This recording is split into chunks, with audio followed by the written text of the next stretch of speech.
fiery horse with the speed of light, a cloud of dust, and a hearty Hi-Yo Silver, the Lone Ranger.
With his faithful Indian companion Tonto, the daring and resourceful masked rider of the plains led the fight for law and order in the early western United States. Nowhere in the pages of history can one find a greater champion of justice.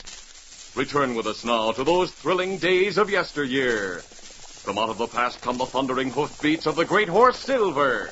The Lone Ranger rides again. Come on, Silver. Let's go, big fellow. Hi-Yo, Silver. Hi!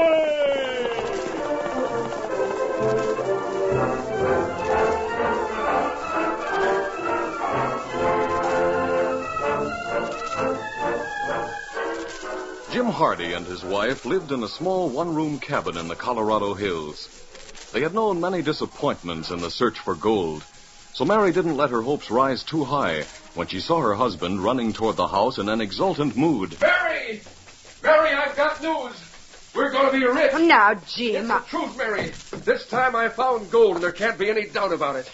And, honey, we're going to celebrate. Yes, sirree. Please, Jim, don't let your hopes rise too high. We're having a party tonight, a rip-roaring party. A party? Yeah, that's it. I met Sam Davy in town. He's the one who grubstaked me. He's coming over tonight, and so is Lawyer Killigrew. And I invited several other people. I didn't know you were friendly with Lawyer Killigrew. Well, I asked him because he's going to draw up a paper. What kind of a paper? A partnership agreement, of course. Sam Davy is half owner of my claim. Half owner? Oh, Mary, you know what the rule is. Sam Davy grubstaked me. If it hadn't been for his $50 to buy food and a few supplies, I'd have had to give up working my tunnel.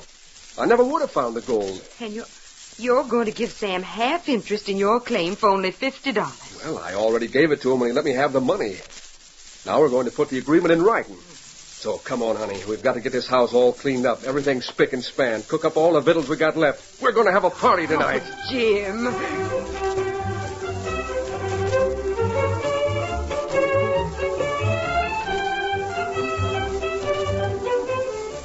In the nearby town of Jackson Bend, the shrewd-faced lawyer Killigrew waited patiently while Sam Davy read a carefully written document.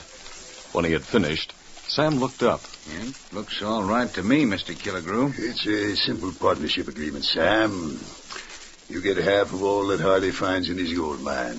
I'm wondering about this here paragraph, Mr. Killigrew. Yeah? Says if either one of us die, the surviving partner gets the whole thing. Do you object to that? No, but Hardy might object. You probably figure his wife should have something in case he dies. If he objects to that paragraph, we can change it. But I think he'll not even notice it. He's a trusting individual. Well, I'm not. Don't sign anything unless I know all that's in it. Like this here paragraph. Mm-hmm. Saying you get 10% interest in the claim for being legal advisor. Why should you get 10%? You won't object, Sam. Like fun I won't. I know what you charge for drawing up a legal paper. I'll pay it in cash. There's no reason for you to get 10% of everything. You'll agree to that, and you'll persuade Jim Hardy to agree. Unless... Unless what? Unless you choose to hang for murder in Washoe County. What? I make it my business to know about people. I've known for some time that you're wanted in Washoe County under another name. In fact, there's a reward for you, Sam. I might have claimed it, but I didn't. I don't know why you didn't claim it. You never let a chance for easy cash slip through your fingers. The reward was not large enough to interest me. I thought I might see greater opportunities by waiting and watching. It's blackmail. You and Jim Hardy will each keep 45%. And I might observe your 45% came very cheap. Just $50. Now, you'd better go home and shaved and cleaned up. I'll call for you later. We'll go to Hardy's party together in my buckboard.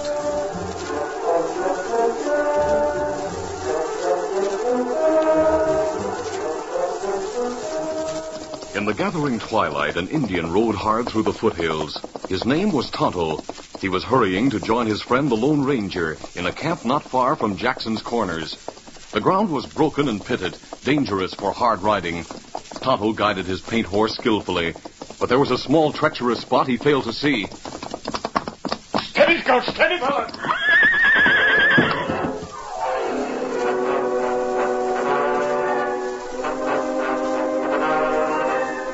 Scout regained his feet and nuzzled the Indian who lay motionless. The horse lingered for some time, then moved away.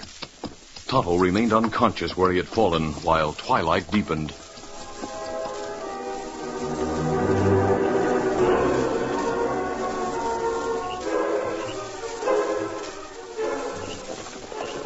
It was nearly dark when Killigrew and Sam Davy approached the fallen man on their way to Hardy's home.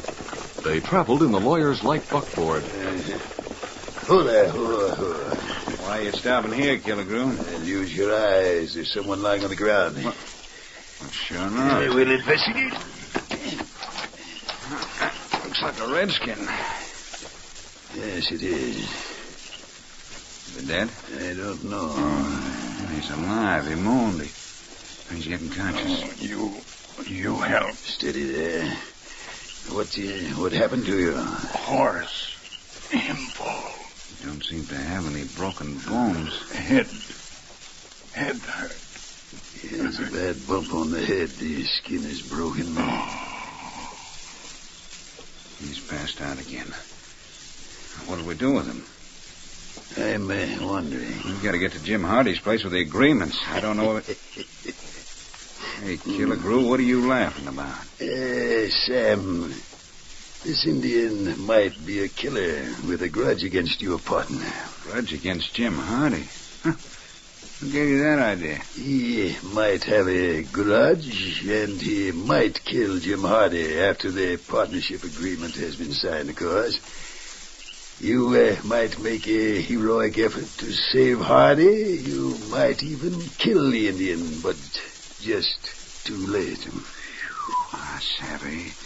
The dead Indian couldn't talk, and Hardy'd be dead, and I'd get the whole of the gold plate. Yes, all of the claim except what I would get. I grab his feet. Yeah. We'll put him in my buckboard for the time being.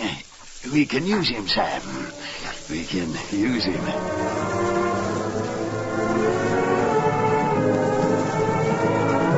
As darkness gathered over the Lone Ranger's camp, the masked man built up the fire to serve as a beacon in case Tonto had trouble in finding the place. Meanwhile, the great horse Silver showed increasing signs of uneasiness. What's the matter, Silver? Tonto will be here in a little while. It's not very late. Yeah, I'll throw a little more dry wood on the fire. Presently, the sound of hoofbeats reached the Lone Ranger and the cocked ears of his horse. Here you come, Silver. Scout answered your call. When Scout came into the circle of light, he was obviously limping and riderless. Scout, what's happened, old boy? Where's Tonto? I wish I could understand you, fella. Now, let me see that leg. Had a fall and a bad one. A little rest will fix that bruise. But I wonder about Tonto. The full moon was edging over the horizon. By the time the Lone Ranger had put some healing salve on Scout's bruise, tied him to a nearby tree, and saddled Silver, there was light enough to show a trail. The masked man stamped out the campfire and turned to the horses. Now, Scout, you've got to stay here and give that leg a chance to heal. Silver and I won't need you on this trip. Silver, old boy, it's up to us to find Tonto. We'll follow Scout's back trail easy now. Steady. Come on, Silver!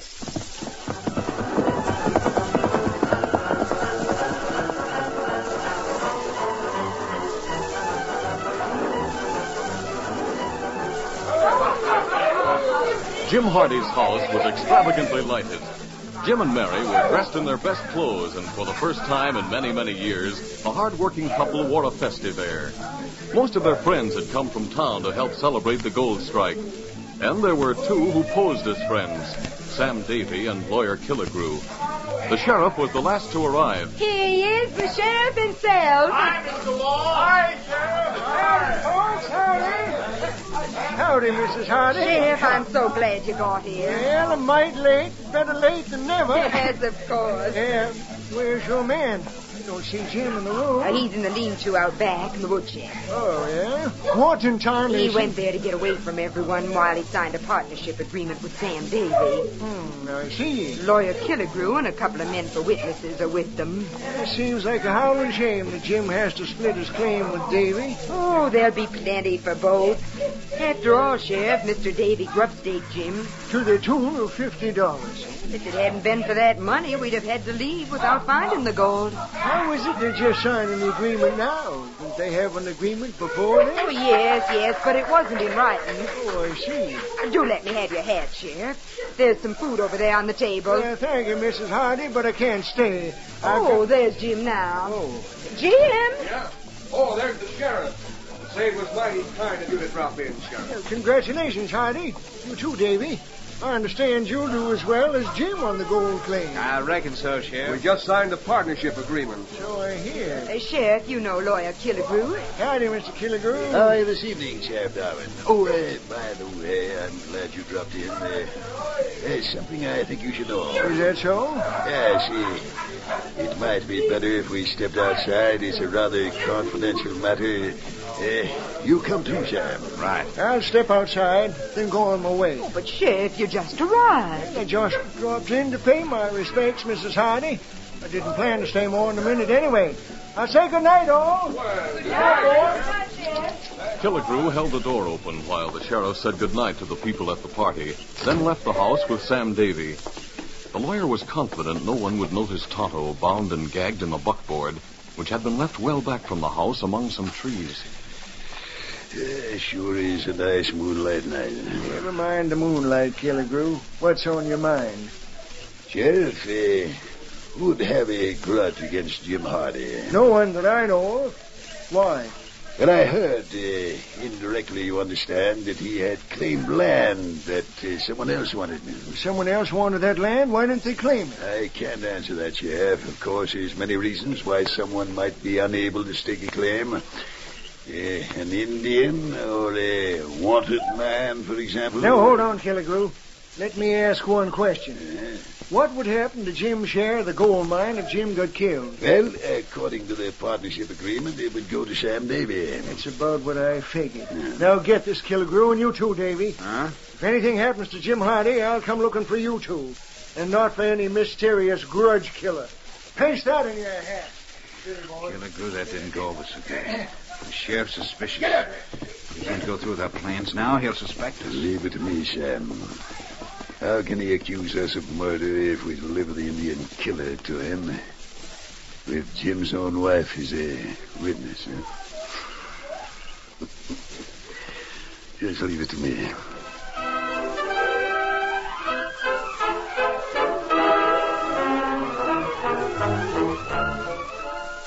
The curtain falls on the first act of our Lone Ranger story. Before the next exciting scenes, please permit us to pause for just a few moments.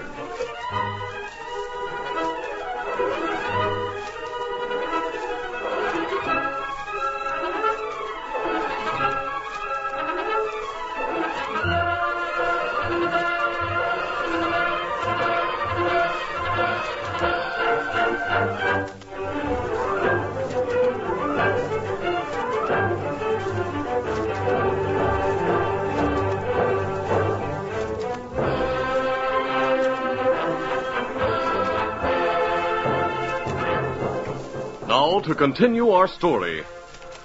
As he rode toward town, the sheriff paid little attention to the lawyer's idea of anyone bearing a grudge against Jim Hardy until he saw a white horse on the trail ahead. A man stood beside the horse, examining the ground. As the lawman drew near, the stranger looked up. Then in the moonlight, Sheriff Darwin saw that the owner of the white horse wore a mask. Whoa there. Hold it steady. You're covered. Oh, you wear a badge. Are you the sheriff or a deputy? Darwin's the name, Sheriff Darwin. Take that mask off. Just a minute, Sheriff. Steady, boy, steady. Take it off or I'll do it for you. A hired gunslinger, huh? Coming to get Jim Hardy. I've never heard of Jim Hardy. No? Well, that remains to be proved. Now hoist your hands. You're under arrest. Do you generally arrest people without cause? That mask is cause enough. Sheriff, I came here looking for a friend. Who? My friend is an Indian. His name is Tonto. He fell when his horse stumbled. If you're good at cutting sign, you can verify what I say by looking at the tracks. I ordered you to hoist your hands. Tonto was picked up by 2 men and taken away in a light wagon drawn by 2 horses. You think I'm fool enough to believe that? See for yourself. You can't read that much on the trail at night. You can in moonlight such as this. I'm not fool enough to take my eyes off you. Now do as I say. I'm going to follow that wagon. Hey, Juniper, you can't stand there and defy me. I don't mean to defy you. You put up your hands or get ready to shoot it out with me. My guns will stay in leather, unless you take them. Unless I take them, eh? Well, I can do that, too. Careful. I'll show you. Sorry. Let me go. No use struggling. I'll get you. Yes, I know you'll try. That's why I've got to put a rope on you. You won't rope me. I'll get free. As soon as I get the rope around you. No, don't. There. That does it. You'll hang for this. Oh, I doubt that. Now, a couple of loops to hold your arms. This one over. There. You won't get away with it, mister. You've got the top hand. I'm now. not trying to get away with anything. My friend was hurt. He's been taken away from here in a wagon. I want to find him. I'll not be stopped by someone who mistakes me for a hired gunslinger. Say, listen, mister. Who are you? What's the difference? You're the first man who's fast enough to knock a gun out of my hand. I'll pick up your gun. You'll get it back when we part company. Come on now. I'll help you to the saddle. You'll have to ride with your arms tied. Ride where? With me. I won't do it.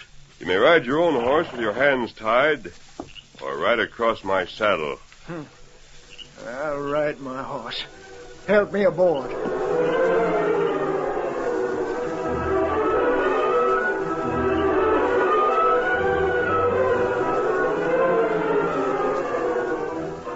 Jim Hardy's party had broken up and the guests had gone. Lawyer Killigrew drove slowly with Sam Davy at his side and Tonto tied and gagged. When he was sure that everyone was well away from the Hardy cabin, the lawyer turned from the trail and circled back. The place was still lighted when he drew rein near the house. Who there, who? Who there? Still up? Cleaning up after the party, I reckon. How's the Indian? Is he conscious? Of course he is. He was conscious before we left the party. It's a good thing we tied and gagged him. All right, get down.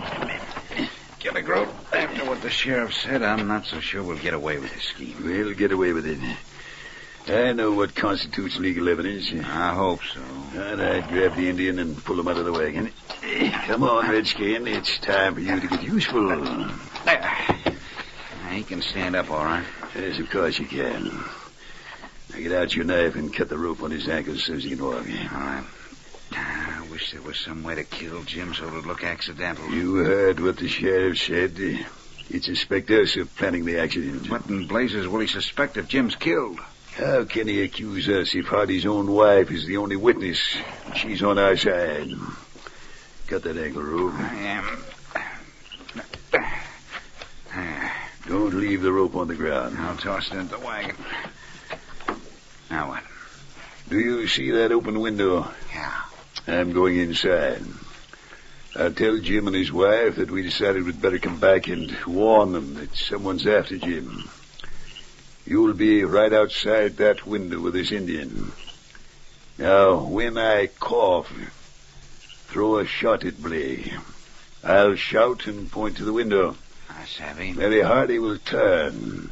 She'll get a look at the Indian, a quick look, just before you pull him aside. You step back and shoot the Indian. Mrs. Hardy will see that he's gagged. She'll see that he has a bandana over part of his face, just like a disguise. That'll hide the gag. Say, that's smart. After the shot, I'll rush out to join you. We'll cut the ropes and the gag.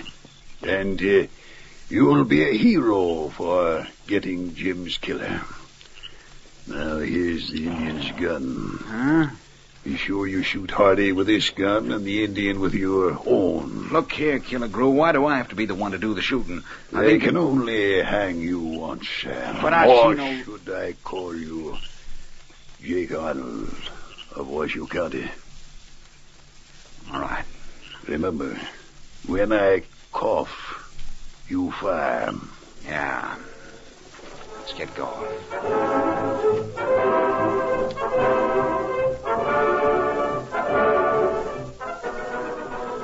In the meantime, the Lone Ranger kept a close watch on his prisoner, Sheriff Darwin, while he followed the tracks of Killer Gru's light wagon through the moonlit night. How long do you think you can keep me hog-tied like this? I'm sorry it's necessary, Sheriff. You still following the wagon tracks? Yes, I don't know how you can see them from the saddle. experience helps. I've had to do a lot of trailing by moonlight. I think me... Oh, boy, whoa. Oh. Why are you stopping? Easy, big fella. Something curious about the tracks. Yeah. Something darn curious about you and that mask, too. If you wanted to shorten the trip, you probably could. You must know who owns a light wagon, perhaps a buckboard. I'm telling nothing. Suit yourself, Sheriff. What's curious about the track? From here on, there's a double track. Yeah? Yes, the carriage went ahead, then came back this far and turned off the trail. It did? Come back this far, you say, then turn off the trail? Yes. The driver seems to be circling back to where he came from. At least the tracks start like that. Wait a minute. Well, Untie my arms and give me my sex gun. we'd be right back where we started. Not by a jugful. When we started, I was against you. Now I'm with you. With me. That buckboard is owned by lawyer Killigrew. Sam Davy and he was at Jim Hardy's house. You spoke of them. They're circling back there. I want to know the reason why. I don't want to be hindered by having my arms tied. I can take you there direct. Be quicker than following the trail. All right, sit still. You're going to do what I asked? You're going to trust me not turning on you? I can tell when a man is to be trusted. So can I, doggone it, so can I. Hurry up and untie me. We've got to get moving. Right.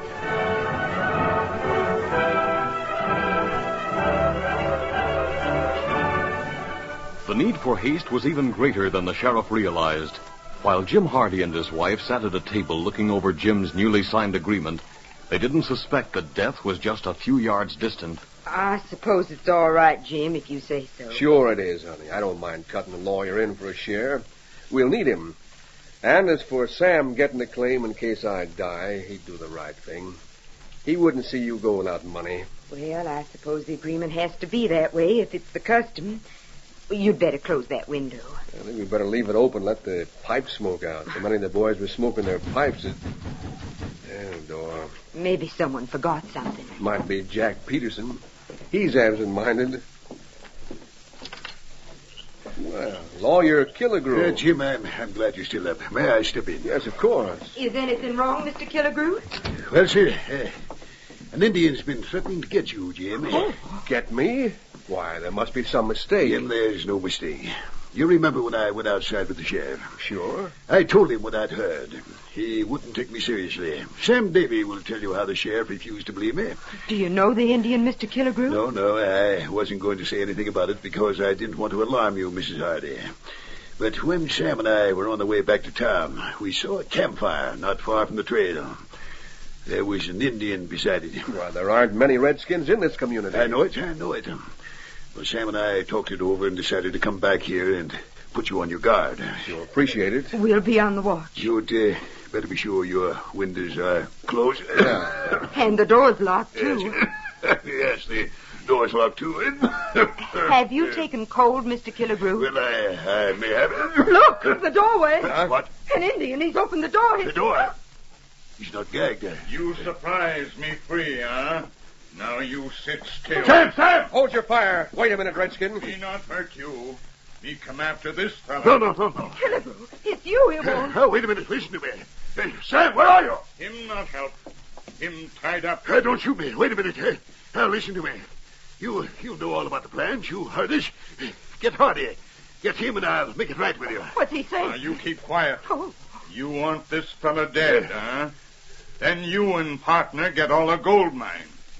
How much you pay me? Great Scott. We'll give you your share. I promise you. Killigrew, you and Sam, why you double-crossing? Go on, Indian. Shoot them. Get both of them. You've got to do it or they'll tell the law. I'll pay you. Shoot them. Don't shoot me. He won't shoot anyone. Look. Matter? Good work, Tonto. You played it just right. Down to rest, Killigrew. Sheriff Darwin, I told you what would happen if you schemed against Jim. Stick your hands That's out. right. Let me talk. You talk plenty. What you haven't told me, I'll get from Tonto and Sam Davy. If that coyote squeals... He didn't have a chance. You came up on him from behind while he was fixing to frame Tonto for murder. He's already wanted for murder in Washoe County. Is that so? Well, Jim, it looks like you had a streak of good luck when you signed that agreement. Davy hangs for murder, you'll be sole owner of your claim, except for 10% to Killigrew. Listen, I didn't commit murder. Just let me go and I'll give up my 10%. You know that Davy was wanted for murder in Washoe County? You're guilty of concealing information. For that, you'll go to jail. That squealing... He didn't squeal. Tonto just dropped a couple of remarks before he came in, that's all. He was... Hey, where is he? Where's that masked man? We'll see you again, Sheriff. Hey, come here. I want to... Confound that masked man of the Indian. I reckon they're gone. Say, Sheriff, who was that Indian? Jim, he's Tonto, the partner of the Lone Ranger.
This is a feature of the Lone Ranger Incorporated, created and produced by George W. Trendle and directed by Charles D. Livingston.